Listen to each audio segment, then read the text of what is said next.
Gross रहा है, वहाँ जी। शैया ग्रस रही है। हाँ। तो इस प्रकार का पूरा जो वर्णन है वो 12 मासा के द्वारा पूरी मसनवी शैली और एक बहुत सुंदर पूरी प्रकृति है इसमें, जी। इसमें समाज है, इसमें संस्कृति। तो एक ये चीज़ इसमें हमें खास जी, और इसी तरह जो है वो भादों के बाद कुंवार है, कार्तिक अगहन पूस 12 महीना ये जो फाल्गुन, ये इसका वर्णन है जायसी में जो है। ठीक उसी और तरह यही एक इन लोगों की अपनी एक शैली है कि इसी संदेश को सुनकर, जैसे नागमती है वो पक्षी के द्वारा संदेश भेजती है, हाँ। या पंथी के द्वारा संदेश है। कहू संदेशड़ा है, है भौरा है काग जे धनी बिरहे हाउ जरी तही का धुआं हम लाग। और यहाँ तो पंथी के द्वारा संदेश भेजती और संदेश सुन करके लौरिक वापस आता है। तो इसके बाद जो है वो बाजुर मूर्छा खंड कथा को भी हम साथ में लेते कथा चलें, को भी हम साथ लेते चलते हैं ताकि तो थोड़ा चर्चा भी हो जाए हम कृति का जहाँ जहाँ प्रसंग है। तो जब वो वापस आ जाती है वहाँ से ससुराल से जिस रूप में गई थी उस रूप में, तब यहाँ पर जो है गोबर में एक दिन जो है एक बाजुर नाम का भिखारी जो है, भिक्षुक है। बाजुर यानी वो बाजा बजाकर भीख मांगने वाला, गाने बजाने वाला जो है, और वो बजाकर भीख गा करके भीख मांगता है। और लेकिन एक दिन जो है वो धवल गृह जो महल है उसका, महर का महल है, महर का महल है, उसकी छत पर जो है वो चांदा को देखता है, बाहर से उसे देख लेता है और उसको देखकर एक चीज वो बेहोश बहुत हो जाता है। यहाँ तो सभी बेहोश होते हैं। जब हीरामन तोता पद्मावती के सौंदर्य का वर्णन करता है, ये भी एक मसनवी शैली की परंपरा है कि दिव्यता का जब साक्षात्कार होता है तो चेतना एकदम भीतर तक हो जाती, अंतर्मुखी हो जाता है भक्त। इस प्रकार का उनका अपना एक वो है। इसमें भी जो है कि वहाँ पर जो है आपने कहा कि हीरामन तोता, और अगर इनके प्रतीकों की बात करें वो गुरु का प्रतीक है। और यहाँ पर भी दाऊद ने भी शुरू में जो गुरु का वर्णन किया था, वहाँ पर भी इन्होंने कहा था कि वो जो है कबीर का जो कि लोचन अनंत उघाड़ियां, सतगुरु की महिमा अनंत, अनंत किया उपकार, लोचन अनंत उघाड़ियां अनंत दिखावन हार। नहीं, ये परंपरा ही है। इन्होंने भी वही ज्ञान मार्गी हो चाहे प्रेम मार्गी हो, गुरु ही मार्ग। जैसे पद्मावत का वो है ना कि गुरु सुवा देहि ज्ञान बता, हालांकि ये प्रश्न ये पीछे से डाला गया है, ये है वो है, मगर कहीं न कहीं जायसी में ये चीज़ है कि गुरु है, दाऊद में है गुरु है। तो एक प्रकार से बाजुर का यूँ कहीं उल्लेख नहीं है, मगर उस तरह से उसमें भी जो चीज़ें हैं वो बेहोश हो रहा है, देखकर बेहोश हो रहा है। लोग जब पूछते हैं उसके बेहोश होने का कारण, तो डर के मारे सच्चाई नहीं बताता और निकल पड़ता और है, भाग जाता है, क्योंकि भिखारी है, भिखारी है, प्रतीकों के माध्यम से अपनी बात करता है, लेकिन डर के कारण जो है वो भाग जाता है। और वो बताता है, उस पंक्तियां हैं, लेकिन आगे हम चलें, आगे चलते हैं। उसके बाद जो है वो बाजुर जब यहाँ से भाग कर जाता है जहाँ तो एक राजापुर, रूपचंद के राजपुर नाम का एक दूसरा नगर है, 1 महीने की यात्रा के बाद वहाँ पहुँचता है। और वहाँ का राजा जो है रूपचंद, राजा रूपचंद। और अच्छा रूपचंद, जैसे हमने कहा ना बेहोश होने की बात है, वहाँ निकल पड़ने की बात है। अच्छा, जब विरही होते हैं तो निकल पड़ते हैं। बाजुर ने चांदा को देखा, विमोहित हो गया, निकल पड़ा। और रूपचंद के वहाँ वो पहुँचता है। आप यहाँ कुछ कहना चाह रहे थे? नहीं, मैं वही कहना चाह रहा था कि इसकी वो जो रूपचंद है वो रात के, आप पहले जो हम आपने बात बताई थी कि रात को तंत्री बजाता है और रूपचंद सुनता है और कहता है कि तू क्यों इतना व्याकुल है, मुझे सुना। फिर उसे जो है वो अपने राज्य में बुलाता है, रख लेता है और कहता है मुझे सुनाओ। और फिर कहता है कि किसी एक सुंदरी का वर्णन सुनाओ। वो कहता है मैं उज्जैन का रहने वाला हूँ और उज्जैन का हूँ, यहाँ गोवर गया। तो फिर वो जो है एक वर्णन करता है पहले सिर्फ मांग का जी, ना। तो ये भी वैष्णवी शैली की जो हम बात कर रहे थे, शिख से नख तक वर्णन की बात है। तो मांग से वो वर्णन करता है, मांग का वर्णन करता है, सिर से नख तक का वर्णन। नख शिख नहीं बल्कि सिर से नख। हमारे यहाँ नख शिख होता है, वहाँ शिख से नख होता है यहाँ मसनवी में। तो इसमें जो है ये मांग का जो वर्णन है, कुछ पंक्तियां हैं मेरे पास, तो आप देखिए इसमें कि पहिले मांग क कहूँ सुहागू, जेहि राता जगु खेलई फागू। कितना अद्भुत वर्णन। उसके मांग का जो सिंदूर के रंग है उससे जग होली खेलता है, पूरा संसार होली खेलता है। आप देखिएगा कि उसकी मांग का जो रंग है उसने संसार को रंगमय किया, जगत को रंगमय किया। अद्भुत कल्पना है ये। मांग चीर सिर सेंदूर पूरा, अरेंगी चला जनु कान खजूरा। अब आप देखिएगा ये उपमा हमारे थोड़े से हमें बहुत गले नहीं उतरती, मगर यूँ देखा जाए तो बाल है। हाँ, और कान बालों में खजूरे के जो उसमें बहुत से हाँ, पैर पैर होते दोनों हैं, तरफ तो दिखाई बालों दे। में थोड़ी थोड़ी सिंदूर इधर जी, उधर जी। बिखर गई है। तो जो मांग में सिंदूर है वो जनु कान खजूरा। और मुझे ऐसा लगता है कि दाऊद का प्रिय अलंकार उत्प्रेक्षा है। जी। बार बार जनु मनु जनु, यानी चांदा के नाक का जो लौंग है वो ऐसा लग रहा है मानो धूत आ रहा होगा है ना। ऐसे बहुत सारी जगह मानो समुद्र लहरा रहा है, मनु जनु उपमा और उत्प्रेक्षाएं की तो वो लड़ी बांधते हैं। ये जिस ढंग का इसमें वर्णन है, ये पूरा श्रृंगार वर्णन जो है, श्रृंगार वर्णन नक सिक से नक्श तक का, और हर जगह ये उपमाएं, हर आपको मैं आगे उपमाएं भी बताऊंगा। हाँ, जरूर। ये हमें जाकर के कहीं इतनी सारी उपमाएं तो बस वो तुलसीदास के किष्किंधा कांड में जो है, किष्किंधा कांड में जो है एक के बाद एक मालोपमा जिसको हम कहें, तो एक के बाद एक उपमाओं की लड़ी लगाते हैं। तो ये क्या परंपरा, मतलब ये जो अवधि, इसको भी जोड़ लें अगर इस साथ में, तो अवधि और दोहा और चौपाई, इस चीज ये शैली की बात होती चले तो तुलसीदास तक कैसे सबसे पहले ये शैली इतनी लोकप्रियता के कारण, लोकप्रिय सबसे पहले ये शैली हमने दाऊद ने दी हमें जी। अब देखिए, हालांकि चौपाई में हम 7 पंक्तियां और दोहा देखते हैं, हाँ। इसमें 5 पंक्तियां और दोहा है, मगर पूरी जैसे आप गा रहे हैं तो पूरी चौपाई की उस पर गा रहे हैं, उसी तरह से आप गा रहे हैं, वो चौपाई की और अवधि में है। और सबसे पहले दाऊद ने ये शिल्प दिया, ये शैली दी, पंक्तियाँ दोहा।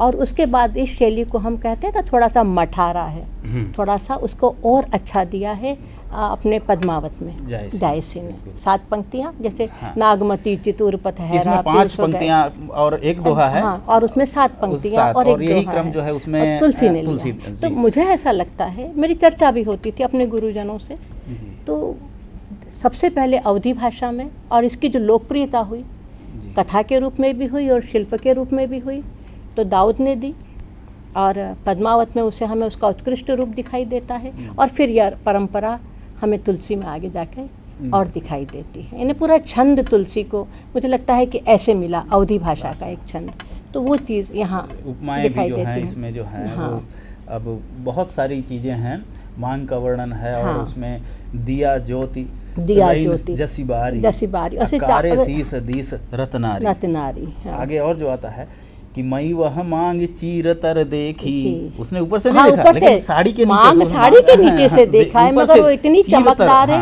यानी उसने उसका खुला तो सिर देखा ही नहीं है। वो तो सूर्य जन किरण पैठी, उगते हुए सूर्य की बाल। और देखिए मैं कह रही ना, उपमा जनु मनु। अब इसी में उत्प्रेक्षा आप देखिएगा कि इसमें कितनी उत्प्रेक्षाएं हैं, बहुत सारी, कि कहीं कन खजूरा मानो रेंग रहा है, कहीं उगते हुए सूर्य की लालिमा से भरी किरण, पूरी किरण वहाँ जाकर बैठ गई है उसके चीर के अंदर। तो ये वाली एक चीज़ जो हमें उसमें दिखाई देती है। आगे वो जो है कि मोती पुरोई जस ही बैसारा, सगरे देश होई उजियारा, मानो उसने मोती भर रखे और उससे सारा। असल में ये जो है दिव्य अवतार है, ये अलौकिक प्रेम में हम जाए तो परम तत्व का ये अंश है। इसीलिए जब उसकी मांग का जो सिंदूर है उससे जग होली खेल रहा है, उसकी मांग के जो मोती है उससे सारा संसार उजियाला है, उससे जो अंधियारा है वो मिट रहा है। अगर प्रतीकात्मकता की हम बात करें तो ये चीज़ें वहाँ तक जाती हैं। और इसमें एक पूरा जो आपने कहा कि अलंकारों वाली बात, कि मांग जो है वो कान खजूरा है, बाल जो है विषधर हैं, चोटी जो है सर्पिणी है, ललाट जो है द्वितीया का चांद है, भौहें हैं वो धनुष हैं, और दृष्टि जो है उस पे बाण है, नयन बाण। आंखें जो इसमें सबसे एक जोड़ी उपमा जो है वो आंखें जो है वो आम की फांक है मैडम। उसमें पहले उन्होंने कहा है कि श्वेत मकनारे, श्वेत मकनारे ने सफेद और कलछो है, वो काली माली है, और कभी कभी ललछोहे हो जाते हैं, वो मैडम वो श्वेत श्याम रत्नार, वो रसलीन का है, अमीय हलाहल रस भरे श्वेत श्याम रत्नार, जियत मरत झुकी झुकी परत जही चितवत। एक बार जो देखता है वो हो जाता है। मगर इसमें दाऊद की जो एक उपमा है, वो उपमा थोड़ी सी हमको पढ़ते समय थोड़ा सा एक झटका देती है, कि उसकी जो आँखें हैं वो आम की फांक हैं, और उसमें जो सफ़ेद और काली जो पुतली, और वो जो काली पुतली है वो सब मानो उसमें आम की फांक में मोती भरे हैं। तो इस प्रकार की उपमाएं भी उसमें, कटीली आँखें, और उसमें वो उपमा देते हैं ऐसी। इसमें इसमें एक कानों के लिए भी आगे जो उपमा है, हाँ, कान जो है सीपी जैसे चंदन घिस करके उसमें हाँ, सीपी में भरा गया हो, ऐसे कान माधुर्य जी, और सुगंध और एक जिसको कहे ना मुलायमता। एक थोड़ी सी बात हम इसके अगर हम नायक की करें जी, और थोड़ा सा इसके अंत की करें, अगर हाँ, समय हमारे पास हो तो। समय की तरफ जो है 5 मिनट में यही कहूँगा कि कथा जो है तो इस तरह से आगे बढ़ती है और पूरा 27 खंडों में है।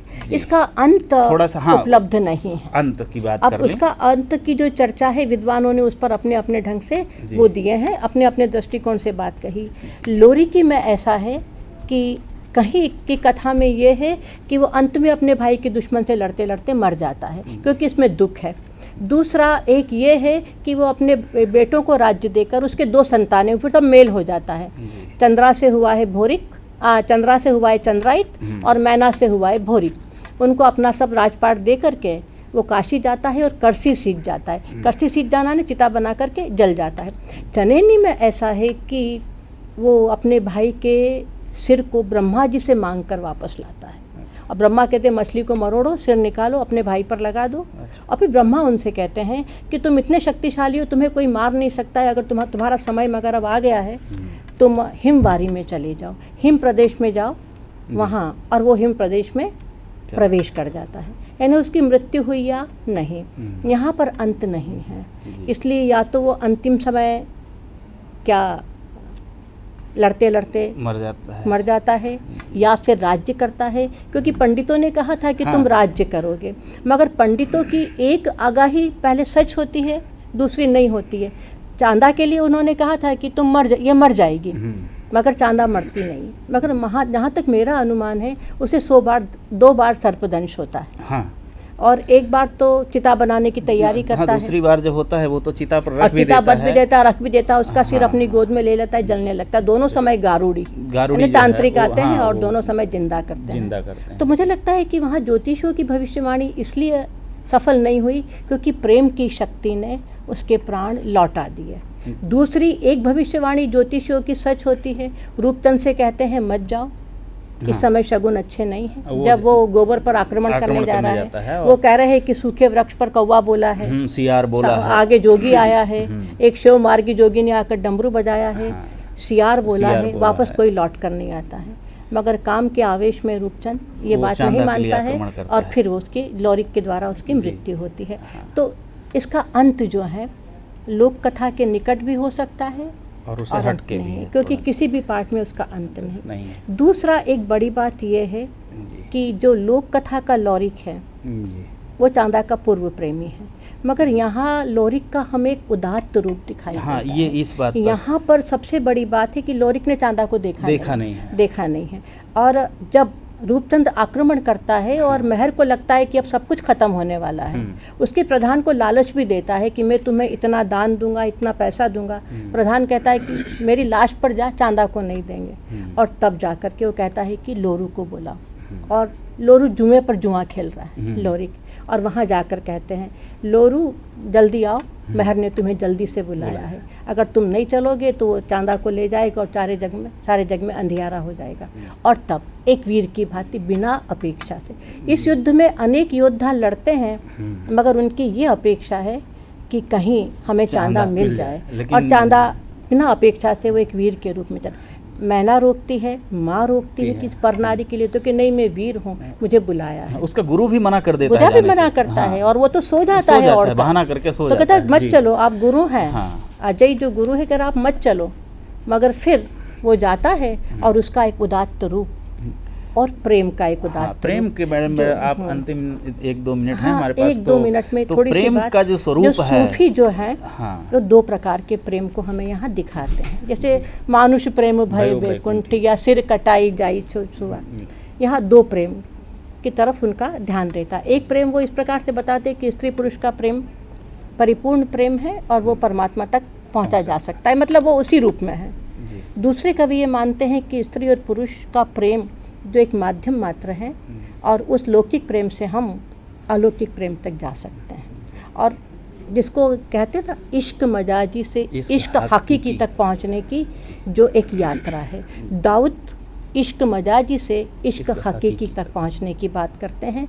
और इस प्रेम में मरण तक नायक हाँ प्रस्तुत हो जाता है, अर्थात सब कुछ सिर कटाई। जी। और वो कहता है, और चांदा का और उसका जो संवाद है, हाँ वो पहले वो जब संवाद जब जो है, धवल गिर पर रस्से से चढ़कर जाता है और वो बड़ा रोचक प्रसंग है। वो जो हमारे है पास उसके समय बाल का पकड़ अभाव लेती है, है, बाल पकड़ लेती है, थोड़ा सा चोर रोचक चोर का प्रसंग शोर है, भी चोर मचता चोर का है। शोर करती है और फिर खुद ही छुपा देती हाँ, है। बाद में कहती है कि मैं तो तुम्हारी परीक्षा ले ले रही रही थी। थी ये और चीज इसमें ठीक बहुत है। बार आई फिर जब वो कहता है ना कि मैं तो मरने के लिए हाँ, प्रस्तुत मैं मरा हुआ हूँ, मर गया हूँ, और तो 4 मुझे बार स्वर्ग- उसकी मृत्यु, हाँ, ऐसे यहाँ हाँ, पर हाँ। दाऊद बताते हैं कि कैसे 4 बार वो मरण के निकट तक पहुँचा पहुंच है। गया, जी। और फिर वो कहती तुम तो मोटे ताजे हो, हाँ, विरह में तो सुपारी क्रश हो वाली जाते जो- हैं। फिर- तब वो कहता है कि मैं तेरे विरह में पत्ते की तरह पीला हो गया हूँ, फूल कर सुपारी मैंने हो गया, प्रेम फूल। को साधा है। जी। साधा है यानी मैंने जप के द्वारा साधा है। और फिर वो कहता है कि मरण के लिए तैयार हूँ। फिर कहता है तेरे विरह में मैं चूना हो गया हूँ, हाँ। और उसमें आंसुओं का पानी डाला है। हाँ। आप देखिएगा